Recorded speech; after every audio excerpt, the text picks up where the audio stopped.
আজকে উন্নয়ন চায়, তারা আর ওই স্বৈরাচার ফ্যাসিবাদকে ফেরত আনতে চায় না। 17 বছরের আন্দোলনের কারণে আমাদের বিএনপি হাজার হাজার লক্ষ লক্ষ নেতা কর্মী আত্মাহুতির কারণে, জুলাই অভ্যুত্থানের কারণে যখন দাগী আসামিরা খুনিরা পালিয়ে গেছে, এখন পালিয়ে যাওয়ার পরে আবার তারা নভেম্বরে আসবে, ডিসেম্বরে আসবে, জানুয়ারিতে আসবে, এই সকল ঘোষণা দিয়ে বেড়াচ্ছে। আমি পরিষ্কার ভাবে শুধুমাত্র এই সরকারের একটি অংশ না, এই বাংলাদেশের একজন ক্ষুদ্র রাজনৈতিক কর্মী হিসেবে, বাংলাদেশের নাগরিক হিসেবে বলতে চাই, বাংলাদেশের মানুষ, বাংলাদেশের 18 কোটি জনগণ আজকে উন্নয়ন চায়, তারা আর ওই স্বৈরাচার ফ্যাসিবাদকে ফেরত আনতে চায় না।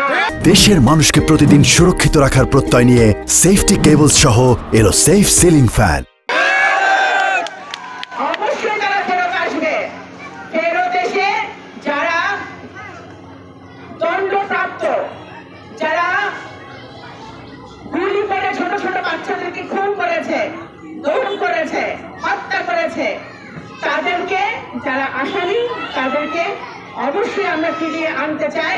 ফিরিয়ে এনে তাদেরকে বাংলাদেশের আইন অনুযায়ী জেলে গিয়ে তাদের বাংলাদেশের আইন অনুযায়ী তাদের সাজা হবে, সেটাই আমরা আশা করি, সেটাই আমরা চাই।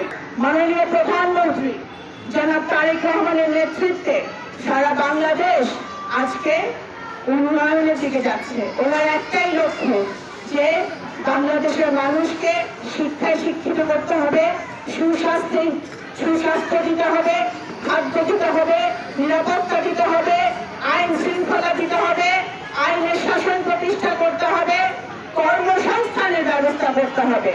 সেই কারণে প্রতিদিন আমাদের আন্তর্জাতিকভাবে আমাদের যাতে বিদেশি বিনিয়োগকারীরা এই দেশে এসে বিনিয়োগ করতে পারে, আমাদের দেশি বাংলাদেশে যারা প্রতিষ্ঠিত আছে তারা বিনিয়োগ করতে পারে, সেই লক্ষ্যে কিন্তু প্রতিদিন মাননীয় প্রধানমন্ত্রী কাজ করে যাচ্ছেন।